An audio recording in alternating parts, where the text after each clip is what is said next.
Alright guys, here's the thrilling conclusion to the thrilling conclusion to the razor blade case. Part 5 of 5. Alrighty, this is it. This is what you guys have been waiting for. This is how we figured it all out. Or I have figured it all out, I guess.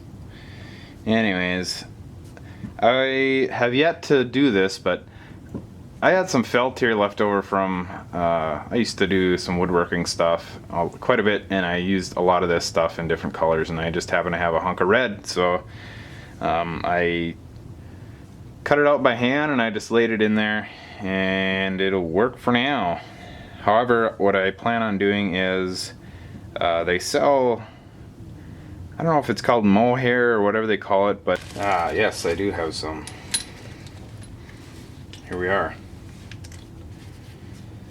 So what this is, they sell this as, I don't have the sticker anymore for it, this stuff is probably 10 years old, but this is archery, I think they call it mohair or something. Here's all it is. It's just like a fuzzy, almost like a fleece, and it's sticky backed, so there's sticky back on there, and whatever they use for an adhesive on this stuff works amazing, because I've had it on my bow for 15 years. That's probably how old this stuff is, and it's worked really well. However, they make it in different colors, and I don't want camo, so I think I'm gonna go see if I can find some black and cut it out and stick it in there, and then I also want to stick some on the top of here. But like I said, I'm not going to use camo on this guy because I think black, or I don't know, maybe I'll even leave that, but that was my original plan, was to use this stuff. So that's that. Now the big moment of truth, how am I gonna stick this stuff all together? How's this lid gonna work on there? Well, I don't know. I thought about this for a while. I thought, well, maybe a lever over here, maybe a push button mechanism, or maybe a lever over here, or maybe I'll put tension or retention, a retention ball bearing in there or something. I came up with all sorts of good stuff. However, I was thinking one day, I was like, well, why? I got plenty of room here, not a lot of room, but I've probably got not quite a 1/4 inch there, and I got the exact same on this edge. We'll zoom in a little bit here. So I went to the old reliable eBay, and I was checking out, well, what about magnets? Let's try and use a magnet. And lo and behold, look at those little guys. Those are neodymium, super strong magnets, and they are 1/16 thick by 1/8 of an inch in width. So those tiny little guys. And what I'm gonna do here is I'm gonna start out with 2. I'm gonna put one here and one here in the corners, and I'll epoxy them in, and then I'll epoxy them in here, and then we'll see how well that holds. If it doesn't hold enough, I can add either 1 or an additional 2 more, so I'll have 3 or 4 of them on there. I'm not sure yet, we'll see. But let's start the process out here, and I'll get these 2 set up in there and we'll get started. Alright, our thickness on this guy is 162 thousandths. You probably can't see it that great. And our magnet is just under 120 thousandths, so 119 thousandths. So being that we're at 162, I'll just divide it by 2, and I got 81 thousandths. What we're gonna do is I'll measure it off the side here, and I'll try and get it somewhat centered up side to side, and then I'll dial in. I'll use my edge finder, make sure I got no burrs here. I'll use my edge finder on my mill, find the edge, and I'm probably gonna do it on both sides just to be safe. And then we'll come in here, and I'm not sure if I got a mill that small, but we'll get a hole drilled, or a mill. Sorry, I got excuse me. We'll get a hole in there, and then I'm gonna epoxy these guys in, because I could, I could press fit them in, but if for some reason I accidentally, get them in there the wrong way, because they're polarized, of course, you hate to, it'd be a pain to get them out if you press them in. So with epoxy, the nice thing with that is if it's wrong, we can just heat it up a little with the epoxy and that'll let it loose. I'm gonna get this guy set up over on my little mini mill, and I'm gonna set my micrometer up on the table, and we will get started. Alright, good news, bad news. Good news. I got this guy set up. I got a micrometer here on the table, so I can, although I have a micrometer on my dial, it's off a little bit. It's off about 5 thousandths over 100, so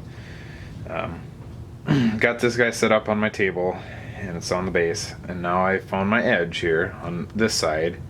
Now the bad news, I don't have a chuck that'll hold, or a collet that'll hold my 1/16 bit that I wanted to use on this guy, but I got a 1/8 inch end mill here. I'm not a big fan of doing this.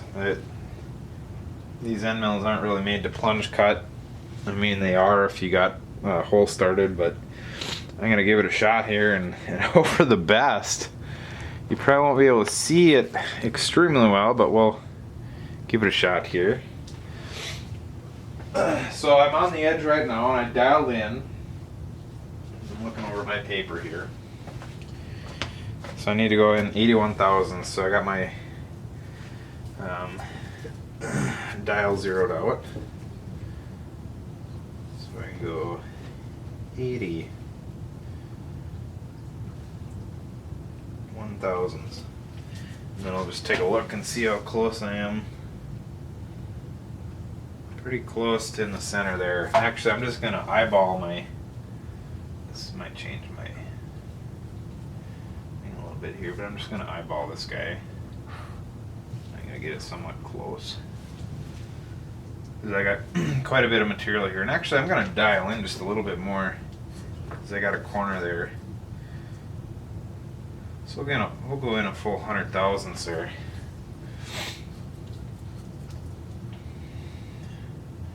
I think that looks pretty good. Give her a shot here. Whoop. Unlock your mill. Stupid. What else I gotta do here is I'm only gonna go in, it's 1/8 of an inch. So let's go in 3/16. So how I'm gonna do that is I'm gonna find my it's just a cheap set here, 1/8 inch. I'm gonna go in 3/16. So I'll just set my quill stop on this guy. We'll go approximately that deep. That'll be good enough to give us, oh, watch out there, dog. So I lied. I'm gonna go in 1/8 of an inch because these guys are only 1/16 of an inch deep, so I'm gonna go double what we got there. 1/8 inch wide, 16th deep. And you didn't see that, but I'm gonna show you in the next one. So alright, here we go. Let's give it a shot. Safety glasses on. Dog's ready to rock. Show the dog. Bobo. Bo. What are you doing, Bobo? Hey, buddy. Alright. Time for you to get out of here. Alright. Go away. Go. Alright. Here goes. Plunge cut.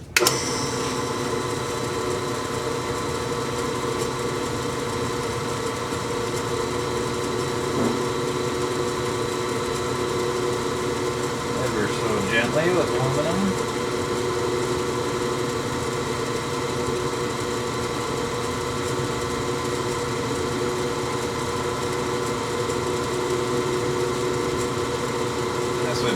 Zip right through there if I had a pilot hole. But as is, it's going kind of slow.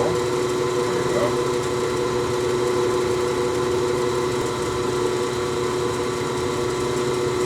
I'm actually going to stop there because I don't think I need to go that full 1/8 of an inch.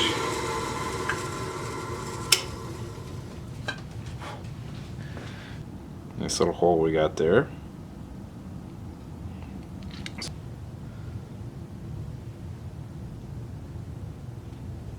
Go. A little bit bigger than I want it, but it'll work. I think that'll be perfect. Alright. pop it right out of there with another magnet. That's right. Now I'm gonna crank in over the other side here. Drill it again.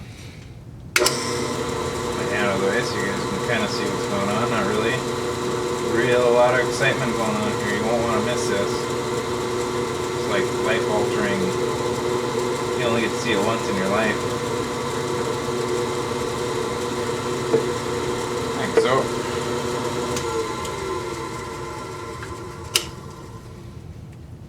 Alright. Take her out and take a look. Two nice little holes on there. Pretty evenly spaced. Now the tricky part. I'm going to set up my lid on there and do the same thing. I don't want to risk the chance of this getting, when the magnets are on, the lid being out this way. So what I'm going to do is I'm going to set these out as far as I can towards the edge. So there's going to be maybe, well, I can only go about 15 thousandths max. So it'll be in that 10 to 15 thousandths in from the edge here. Because I want the magnets out on the lid this far out, so when they close, they're pulling the lid in. So that's the only thing I'm going to do different on these. Other than that, exact same operation. And next step, we'll continue on once I get this finished. So hang tight. Alrighty, got them drilled. And you probably can't see there, but we'll make this thing zoom in. We'll make it work here. Alright, lined up that way.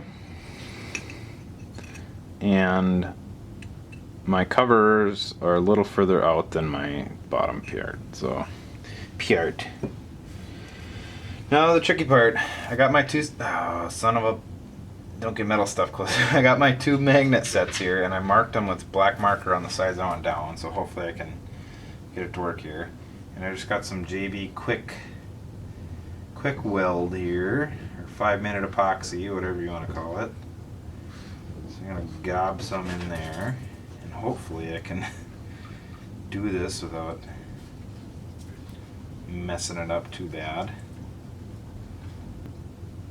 Squish it in. I should have been thinking. I should have had some. Here's a hunk of brass I can use. Press it in. Hopefully that's not sticking up too far, but there we go. Got the magnets in. So I'm just going to stick one on there actually and double check and make sure that my sides are correct. And then I'll do the bottom. So the black side will be down, so I'm going to double check, make sure my black side actually sticks. Yep. So it sticks, so I'll pull that off. So that's right. I'm actually going to clamp this in my bench vise over here just to make sure it stays while it's setting up.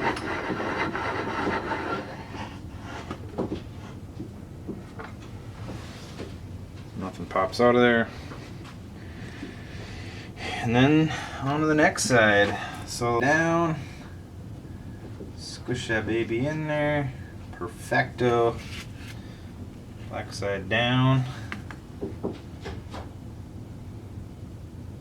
Make sure you got black side down. The only bad thing about these tiny little magnets is they're so tiny. Squish her in there. Perfecto.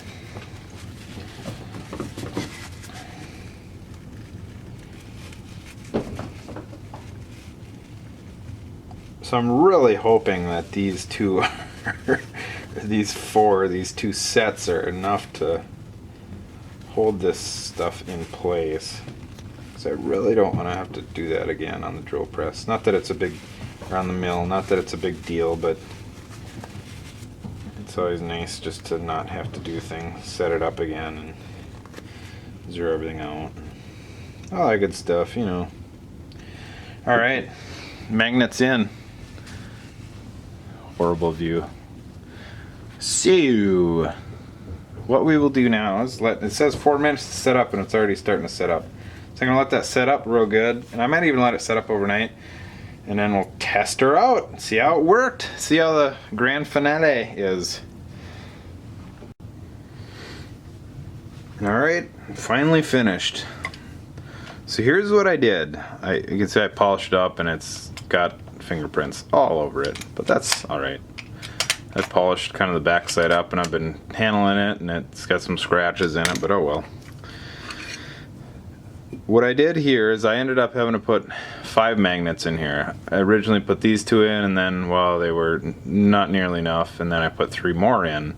And I feel that I could have used probably a couple more, but they're holding okay. And then I'm just going to leave this, tip it out. I did chamfer these guys. There's a 45 on each side of these. I went up inside there and cleaned it up a little. It's still got a little rough finish on it, but good enough. And then enable to this little stud on the head of the razor here. In order to clear it, I did this. I screwed up a little right there, but that's just barely a surface cut. But I had to put a little relief cut in there for that guy to fit in there. And then here's my 5 matching magnets on that side. And as you can see, this is the main thing. Okay tension on there. So there we are, finally finished after how long? Wow, that took a while. For those of you that stuck along with me throughout these 5 videos, it's probably been about an hour's worth of your time. I greatly appreciate everybody watching them. This project I think would be a much better fit for a milling machine. Now that I've done it, you can do all this on a milling machine way quicker and a lot easier. You could, you know, it's just insane. I probably spent 20 hours on this guy, getting it to this point right here. Most of that was due to the time I took making it on the shaper. But it's a cool little case. I thoroughly enjoy it. It's awesome. It's just kind of a neat piece to look at, I think anyways. I know the camera probably really doesn't do it justice, but it's a nifty little piece. Like I said, thanks again for watching this. And if you guys haven't already, check out my other videos. I got tons of other videos on machining stuff like this and gunsmithing. And I think my next few videos I got coming up, I think I'm going to start getting back into some gunsmithing stuff because I haven't done that in a while. And I've got some stuff I want to get done, and I'm running out of stuff like this to do. So once again, thanks for watching, and stay safe on your machines, and I'll see you guys next time. Thank you.